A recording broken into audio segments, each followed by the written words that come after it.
اور یہی انداز آگے اپنے گورنروں کو دیا.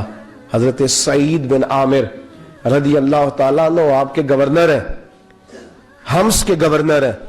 جب لسٹ آئی نا غریبوں کی, حضرت عمر نے کہا کہ حمص کے جتنے غریب لوگ ہیں ان کی لسٹ بنا کے بھیجو, ان کو چندہ لگانا ہے. تو 18ویں نمبر پر حضرت سعید بن عامر کا نام بھی آ گیا, گورنر صاحب کا. تو حضرت عمر نے سوچا شاید کوئی اور سعید بن عامر ہے. فرمانے لگے یہ کون ہے جس کی ڈیوٹی لگائی تھی؟ اس سے کہنے لگے یہ سعید کون ہے؟ تو کہا حضرت جی ہمارے صوبے کا گورنر. تو فرمایا اس کی لسٹ فقیروں میں؟ فرمانے لگے پتہ نہیں آپ نے کیا رنگ بھر کے بھیجا ہے, مہینہ مہینہ یہ شخص درختوں کے پتے کھا کے گزارا کر دیتا. کہ یہ میں فرشتوں کی کہانیاں نہیں سنا رہا آپ کو, میں آپ کو جنات کی یا عالم بالا کی باتیں نہیں, اس دھرتی پہ بسنے والے, اس دھرتی پہ وقت گزارنے والے میرے رسول پاک کے تیار کردہ ہیرو کی باتیں عرض کر رہا ہوں. حضرت عمر گئے ایک دفعہ, کہا مجھے بتاؤ تمہارا گورنر کیسا ہے؟ تو حمص کے لوگ کہنے لگے ہمیں اپنے گورنر سے 4 شکایتیں. کون کون سی؟ کہا پہلی بات تو یہ ہے کہ گورنر صاحب کو چاہیے فجر کے وقت آئیں.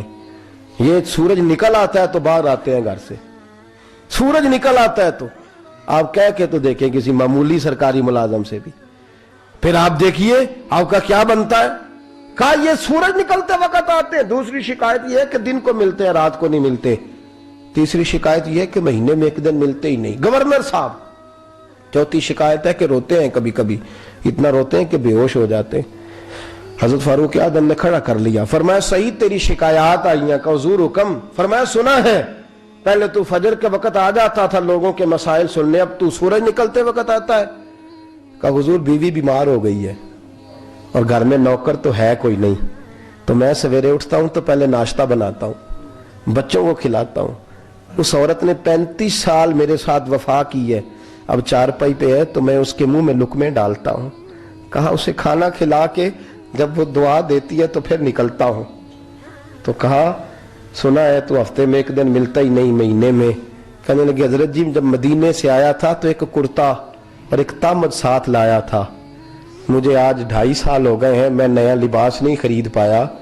میں نے عرض کی میں اس دھرتی پہ بسنے والے لوگوں کی داستان سنا رہا ہوں. کہا میں اپنی تامد دھو کر خشک ہونے کو ڈال دیتا ہوں, اسے آدھا دن لگ جاتا ہے, خشک ہوتی ہے تو تامد پہن کے قمیض دھو لیتا ہوں اور پھر قمیض ڈال دیتا ہوں. حضرت جی سارا دن بیت جاتا ہے تو باہر نہیں آ پاتا. حضرت عمر فاروق کی گردن جھک گئی. کہا سنا ہے تو رات کو ملتا ہی نہیں.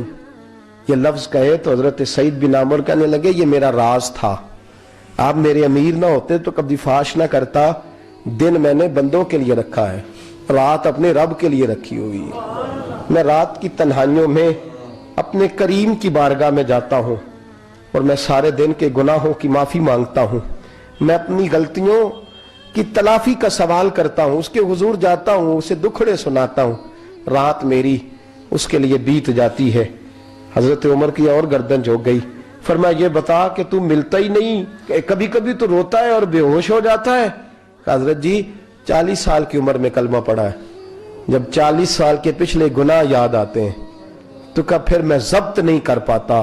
وہ خطائیں, وہ پاپ, وہ جرم, وہ خطائیں جب سوچتا ہوں نا کہ رب کھڑا کر کے پوچھے گا بتا یہ جرم کیوں کیا, تو وہ احساس مجھے پریشان کر دیتا ہے. حضرت جی میں پھر برداشت نہیں کر پاتا, پھر میں تڑپ اٹھتا ہوں, میری یہ کوتاہیاں ہیں, بتائیے کیا کہتے ہیں. حضرت فاروق اعظم نے گردن اٹھائی تو آنکھوں میں آنسو تھے. کہنے لگے یا اللہ مجھے اس جیسے کچھ اور گورنر بھی عطا فرما, یا اللہ اس جیسے کچھ اور گورنر بھی. عزیزو اپنا حال کیا ہے؟